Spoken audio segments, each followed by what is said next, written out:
Dans cette vidéo, nous allons te demander qu'éveille en nous le Nigoun de Reb Berel Moseyev. Écoute attentivement et suis bien pour trouver la bonne réponse. Et bienvenue à l'orchestre Zingen à Nigoun avec Iti, Yiti et Feti. Alors Uti, qu'avons-nous aujourd'hui? Aujourd'hui, ce sera différent. Nous allons d'abord écouter le Nigoun et ensuite... En réalité, je ne suis pas encore prêt pour cette partie. J'ai d'abord une question. Avez-vous déjà vu un chassid prier? N'as-tu jamais vu des chassidim prier à la choule le Shabbat? Non, je ne parle pas de prier avec un minyan. Ma question est si vous avez déjà vu un chassid en pleine avoda, un chassid qui travaille sur lui et qui change son comportement, pas cette fille-là. De quoi a l'air un chassid qui prie Béavoda? Lorsqu'un chassid prie, il essaie de s'attacher à Hachem. Tout d'abord, il étudie la chassidoute avant la tfila. Ensuite, il consacre beaucoup de temps pour chaque passage de la tfila.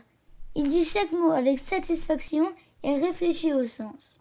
Parfois, il s'arrête et se concentre sur un passage particulier de la tfila. Et il réfléchit jusqu'à ce qu'il ressente son attachement avec Hachem et décide d'essayer de servir Hachem encore mieux. Très souvent, le chassid chantera un nigoun au milieu de cette vie-là. Généralement, ce sont des nigounim lents, calmes et profonds, qui montrent ce qui se passe dans son cœur. Généralement, ces chassidim ne finissent pas de prier avec le minyan.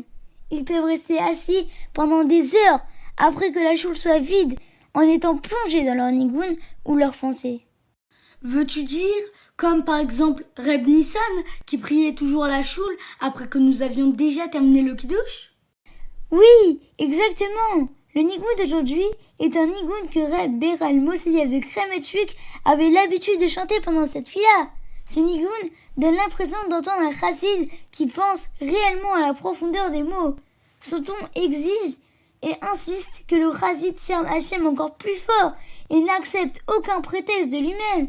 Dans le dernier passage, nous pouvons entendre comment il décide de prendre son courage et surmonter chaque obstacle qui se présentera à lui, qui pourrait le déranger dans le service d'Hachem. Waouh! Quel chassid! Je peux déjà m'imaginer cette fille-là. Pendant la fête de Shavuot, Tafshin Dalet, le rabbi précédent a demandé de chanter ce nigoun et a ensuite raconté que le chassid Reb Berel était un chassid de bon cœur. Lorsqu'il se consacrait à la tfila et au nigoun, cela influençait ceux qui se trouvaient autour, même les goïms. Grâce à cette tfila, il y avait beaucoup de Baal et Teshuva. C'est magnifique! Vous voulez entendre une chose plus spéciale? Vous vous souvenez que j'ai dit qu'aujourd'hui, j'ai quelque chose de spécial? Eh bien, nous allons écouter ce nigoun pendant un farmagen du rabbi précédent. Un farmagen du rabbi précédent. Waouh! C'est magnifique! Cela doit être un enregistrement extraordinaire! Nous allons avoir la chance d'entendre un farmagen du rabbi précédent? Waouh! Oui, le voici.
Maintenant, nous pouvons jouer ce nigoun.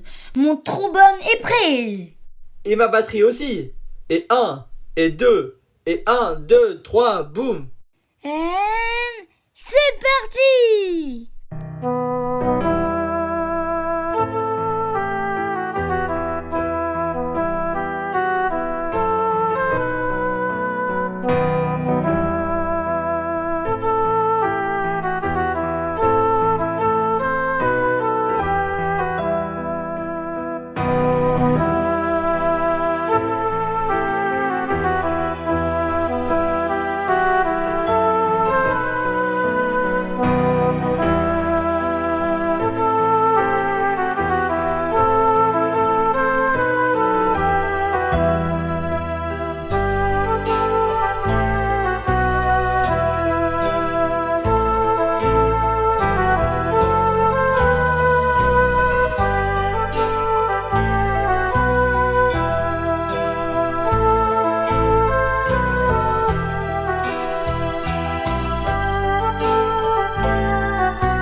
Et comme d'habitude, ici, E.T.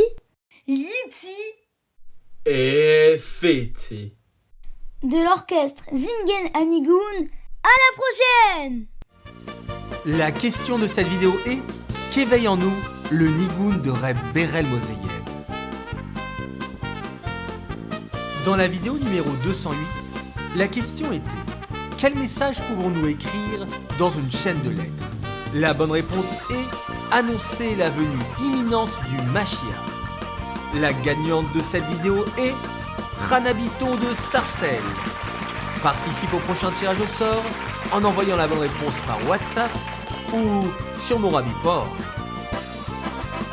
Mazal Tov et joyeux anniversaire à Dovi Brodovitch de Brunois. Nous te souhaitons une année pleine de réussite, des Gashmiout et Beruchniout, que tu puisses être un soldat fier de Tivot Hashem en donnant beaucoup de Nachat au Rabbi et en rapprochant la venue du Mashiach.